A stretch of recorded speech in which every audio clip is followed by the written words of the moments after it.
ایک اور غلط فہمی بھی اس دن کے بارے میں ہے جس کا ذکر کرنا ضروری ہے. بہت سے لوگ یہ سمجھتے ہیں کہ اس رات کو تقدیر کے فیصلے ہوتے ہیں 15ویں شعبان کو.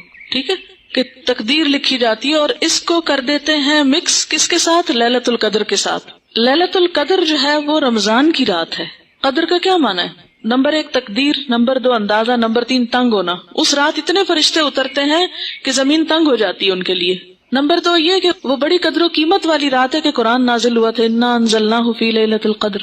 اچھا، تیسری بات یہ ہے کہ اس لیلۃ القدر میں تقدیر جو ہے بندوں کی وہ فرشتوں کے حوالے کی جاتی ہے. تنزل الملائکۃ والروح فیہا باذن ربہم من کل امر. تو سارے امور جو ہے زمین پہ جن کی ایگزیکیوشن ہونی ہے وہ فرشتوں کے سپرد، یعنی سال کا بجٹ دیا جاتا ہے. یہ سارے کام رمضان کے آخری عشرے کی کسی ایک طاق رات کو ہوتے ہیں جس کو لیلۃ القدر کہا جاتا ہے. یہ 15 شعبان کو نہیں ہوتے. ٹھیک ہے، بات یہ ہے کہ قرآن پاک میں آتا ہے وَمَا نَهَاكُمْ عَنْهُ فَانْتَهُوا، جس چیز سے نبی صلی اللہ علیہ وسلم روکے اس سے رک جاؤ. ٹھیک ہے، تو آپ جب روکتے ہیں ایک بات سے کہ 15 کے بعد نہیں روزے رکھو تو پھر ہم یہ نہیں کہیں گے چونکہ آپ نے رکھے تو ہم آپ کی سنت فالو کر رہے ہیں. ٹھیک ہے.